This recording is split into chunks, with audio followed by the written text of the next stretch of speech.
कांग्रेसियों के पूर्वजों के अलावा किसी ने देश की स्वतंत्रता के लिए भला किया ही क्या है।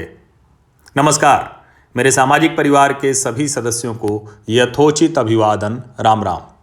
और जब मैं कह रहा हूं कि कांग्रेसियों के पूर्वजों के अलावा, तो इसका मतलब यही हुआ कि अगर कोई पहले कांग्रेसी रहा और उसके परिवार में किसी और राजनीतिक दल में कोई चला गया, या राजनीतिक दल में ना भी जाए, अगर किसी और विचार के साथ कोई खड़ा हो गया, वो भी राजनैतिक विचार कांग्रेस के अलावा, तो कांग्रेसी प्रवक्ता, कांग्रेसी नेता किसी भी बहस में यह सवाल उछाल देते हैं। और विशेषकर अगर संघ या भारतीय जनता पार्टी या कोई राष्ट्रवादी विमर्श का व्यक्ति है, तब तो किसी भी बहस में कांग्रेसी प्रवक्ता या सामान्य बुद्धिजीवियों का भी सबसे बड़ा हथियार संघ या भाजपा के खिलाफ यही होता है कि आज़ादी की लड़ाई में आपके पूर्वजों ने क्या किया।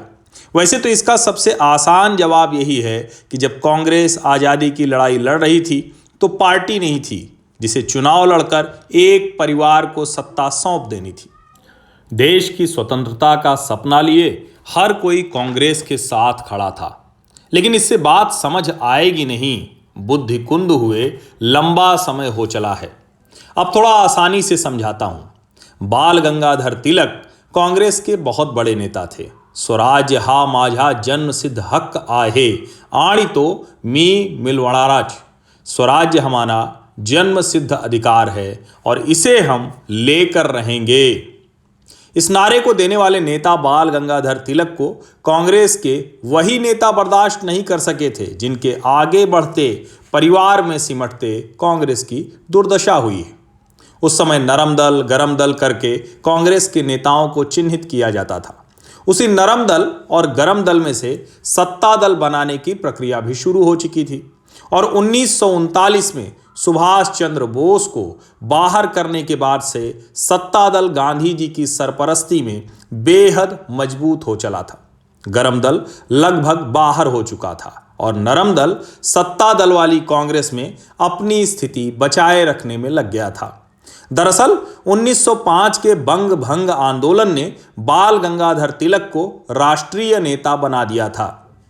तिलक कहते थे कि भीख मांगकर अधिकार नहीं मिलता, अधिकार पाने के लिए लड़ना पड़ता है। तिलक चाहते थे कि कांग्रेस सिर्फ प्रस्ताव पास करने वाला संगठन न बनकर जनता के लिए लड़ने वाला संपूर्ण जनता का प्रतिनिधि संस्थान बने। इन्हीं सब वजहों से बाल गंगाधर तिलक ऐसे कांग्रेसी नेता बन गए थे जिन्हें अंग्रेज भारतीय अशांति का पिता कहते थे। तिलक ने मांडले जेल में रहकर गीता रहस्य लिखा, जिसका कई भाषाओं में अनुवाद हुआ। तिलक ने वेद काल का निर्णय जैसी पुस्तकें भी लिखी। तिलक को हिंदू राष्ट्रवाद का जनक भी कहा जाता था। 1 अगस्त 1920 को मुंबई में तिलक का निधन हो गया और 27 सितंबर 1925 को डॉक्टर केशवराव बलिराम हेडगेवार ने राष्ट्रीय स्वयंसेवक संघ की स्थापना की। 1925 मतलब स्वतंत्रता मिलने के करीब 22 साल पहले। और संघ ने कोई पार्टी नहीं बनाई सत्ता दल कांग्रेस के मुकाबले सत्ता पाने के लिए। राष्ट्रीय स्वयंसेवक संघ बनाया देश बनाने के लिए।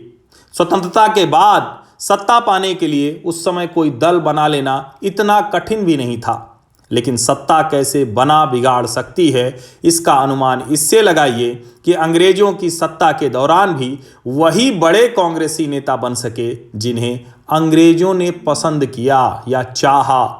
इसलिए जब अगली बार कोई सत्ता दल कांग्रेसी सत्ता के साथ बढ़ा बुद्धिजीवी या फिर सामान्य पत्रकार भी, जो भूलवश भी हो सकता है, पूछे कि अंग्रेजों से किसके पूर्वज लड़े, यह सवाल जब वो उछाले तो उसके सामने बाल गंगाधर तिलक का नारा लगा दीजिएगा, स्वराज्य हा माझा जन्म सिद्ध हक आहे। मुझे लगता है कि यह बात इतनी चर्चा से गायब हो गई कि अब तो इसको कहेंगे तो बहुत लोग इसको खोजने लगेंगे कि कितना सच है और कितना झूठ। लेकिन कहते हैं ना कि सत्य कितने भी समय बाद कहा जाए, उसकी आवाज़, उसकी रोशनी वो हमेशा बहुत मजबूत होती है। इसलिए यह उत्तर कि कौन लड़ा, कांग्रेसियों के पूर्वजों के अलावा किसी ने देश की स्वतंत्रता के लिए क्या किया, सबको बताइए ज़रूर। क्योंकि आवश्यक नहीं है कि आज जो भारतीय जनता पार्टी में है या किसी भी पार्टी में ना हो, कोई सामान्य व्यक्ति है, हो सकता है कि उसके परिवार के लोग कांग्रेस में रहे हों। वो कांग्रेस जो भारत की स्वतंत्रता का आंदोलन करने वाली पार्टी थी, वो कांग्रेस नहीं जो एक परिवार की पार्टी बन गई। मुझे लगता है कि इस विषय पर आप सभी लोगों को स्पष्टता आ गई होगी। आप सबका बहुत बहुत धन्यवाद।